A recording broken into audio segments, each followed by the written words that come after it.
इस देश में जब तक आप सामाजिक स्वतंत्रता को हासिल नहीं कर सकते या नहीं कर लेते हैं तो कानून इस देश का जो भी आपको स्वतंत्रता देता है उसका कोई मायना ही नहीं होता है। वो बेमानी है, आपके लिए कोई फ़ायदा नहीं होता है उसका।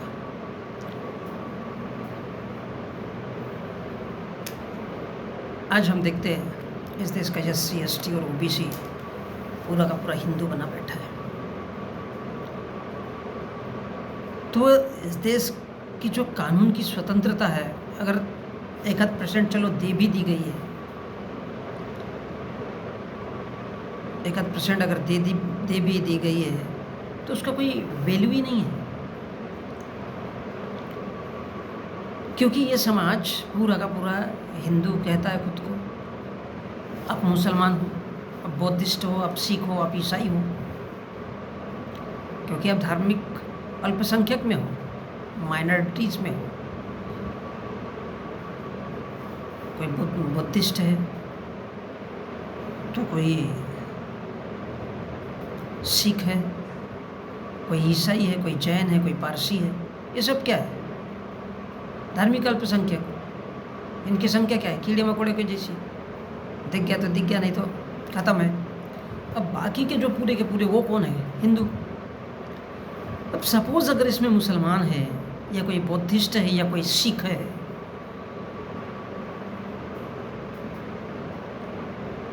तो सारा देश तो हिंदू बना हुआ है। बुद्ध को कौन पहचानता है? किसी को आता पता ही नहीं कि बुद्ध इस देश में कभी पैदा हुआ है। कितने हिंदू जानते हैं? क्योंकि उन्हें पढ़ाया नहीं जाता है। और उसके साथ साथ कोई सिख है तो फिर वो कैसा आकलन करेगा? क्योंकि सभी तो हिंदू है। फिर अगर इनमें से किसी एक को अगर आज़ादी दी भी जाती है कानूनी तौर पर, फॉर एग्जांपल कहीं SC ST का एक छोटा सा एक्ट लगा दिया गया हो, मान लो एट्रोसिटी एक्ट हो, उसका फ़ायदा क्या है? कुछ भी बेनिफिट नहीं होगा, क्योंकि सारे के सारे हिंदू हैं, सारे के सारे हिंदू है। अब वो एट्रोसिटी एक्ट चंद पलों के लिए, तो जो बहुल है, जो ज़्यादा लोग हैं, सारे के सारे कानून नियम धर्म उनके लिए काम करते हैं, वो छूट जाता है। उसको कभी भी वो कभी फ़ायदा ही नहीं ले सकता है। कभी देखा है आपने उसका फ़ायदा मिला है किसी को? नहीं मिला है। यदि इसका फ़ायदा मिलता तो आज इस देश का आदिवासी, इस देश का OBC, इस देश के OBC के लोगों को 52% आरक्षण दे दिया गया होता। इस देश के SC ST को तकरीबन 22% के आसपास उनको भी दे दिया गया होता, और आज उन्हें बार बार इस देश के सामने भीख मांगने की नौबत नहीं होती। वो भी मुख्य धारा में होते, लेकिन इस देश का मीडिया तक उन्हें शो नहीं करता, बल्कि इस बात को शो कर देता है, इस बात को दिखाता है कि इस देश में, यानी उनकी औकात दिखाई जाती है कि इस देश में आज भी दलितों को मंदिर में नहीं जाने दिया जाता, उन्हें घोड़ी पर नहीं चढ़ने दिया जाता, उनको उनकी औकात याद दिलाई जाती है। लेकिन 1950 के बाद जितने भी प्रधानमंत्री बने हैं, क्या उन लोगों ने इन लोगों की वास्तविक दशा को सुधारने का प्रयत्न किया है? SC ST के लिए आज भी उनकी दुर्दशा वही है, आज भी उनकी दुर्दशा वही है। सवाल इस बात का था कि यदि भारत के संविधान में उनके लिए अगर रिजर्वेशन है तो वो कुछ सालों के लिए होगा। अब इस बात को हवा देने के लिए रखा गया है और कुछ नहीं, क्योंकि भारत की जितने भी, चाहे वो कांग्रेसी सरकार रही हो या फिर BJP की, वो कभी भी इंसानों के तौर पर फ़ायदा नहीं देखना चाहते। उन्हें हर एक चीज़ में कम्युनल चाहिए, क्योंकि वह संप्रदाय के आधार पर हर एक लड़ाई लड़ते हैं। इसलिए आपको यदि कोई छोटी मोटी सामाजिक, क्योंकि समाज तो पूरा का पूरा हिंदू है, अब किसी भी सूरत में आप अपनी उपासना नहीं कर सकते। आज देख रहे हैं हम लोग कि मस्जिद में ज्ञानवापी ढूंढा जा रहा है। और यहाँ तक कि इस देश का जो हिंदू संगठनों का जो बाप है, जिसको डॉन कहना चाहिए, मोहन भागवत, वो इंसान भी कहता है कि सभी मस्जिदों में नहीं ढूंढो, लेकिन ढूंढो। तो ये क्या है? यही से आतंक शुरू होता है हिंदू नाम का। और इसलिए यदि इस देश में कुछ छोटे मोटे लोगों को या जो माइनॉरिटीज़ के लोग हैं, अगर उनको सामाजिक स्वतंत्रता मिल भी जाती है तो उसकी कोई वैल्यू नहीं होती, वो अपने तरीके से नहीं मान सकते। आपको याद होगा इस देश में अम्बेडकर के पुतले तोड़े जाते हैं।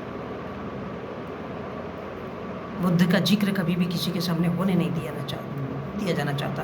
और जब भी ब्राह्मण इतिहास अगर लिखता है तो वो लिखता है कि बुद्ध विष्णु का विश्वावतार था।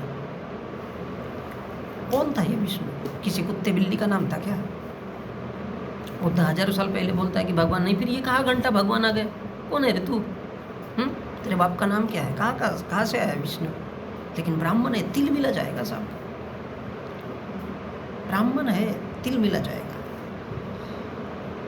और इसलिए ये भारत के संदर्भ में बात कही जाती है कि सामाजिक स्वतंत्रता, क्योंकि इस देश का जो इंसान है वो पूरी तरह से जानवर है। वो आदि मानव के ज़माने से भी गए गुजरे, मुझे लगता है वो पाषाण काल में ही जी रहा है। मोटी मोटी दाढ़ी, मोटी मोटी मूंछ, कोई पढ़ाई लिखाई नहीं, कुछ नहीं। किसी ने कह दिया हिंदू है तो हाँ रे बाबा हिंदू है। किसी ने बोल दिया जानवर है, हिंदू नाम का तो हाँ रे भैया जानवर है। क्योंकि चंद सिक्कों के लिए एक वक्त ऐसा आता है कि लोग चंद सिक्कों के लिए अपने आप को बेचना शुरू कर देते हैं। और जब इंसान अपने आप को बेच सकते हैं, वो अपनी बहू बेटी बहनों को बेचने के लिए क्या लगेगा उनको?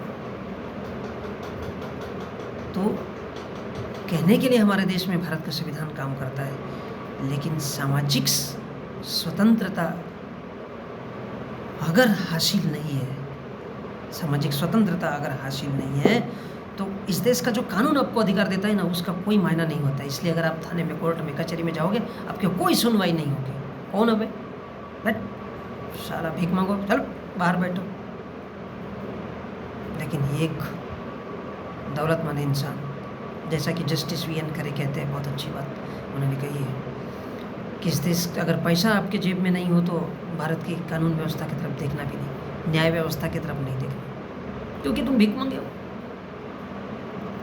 SC ST के लोग, OBC के लोग, तुम भीख मांगे हो, तब भी थे, आज भी थे।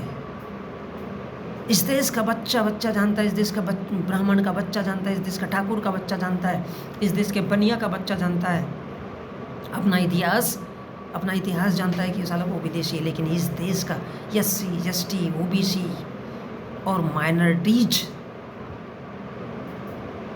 साला आज तक नहीं समझ पाया कि वो इसी देश का मूल निवासी है, इसी देश का। भारत में मुसलमान आए, इक्का दुक्का लोग आए। मोहम्मद बिन कासिम को पढ़ो, मोहम्मद गौरी को पढ़ो, मोहम्मद गजनवी को पढ़ो। पढ़ना चाहिए कि वो क्या चीज़ थे, वो क्या चीज़ थे। किस मायने का रहेगा आपका कानून अगर आपको स्वतंत्रता देता है? कानून अगर आपको स्वतंत्रता देता भी है तब भी आप लोग उसका फ़ायदा नहीं उठा सकते, वो आपके लिए बेईमानी है।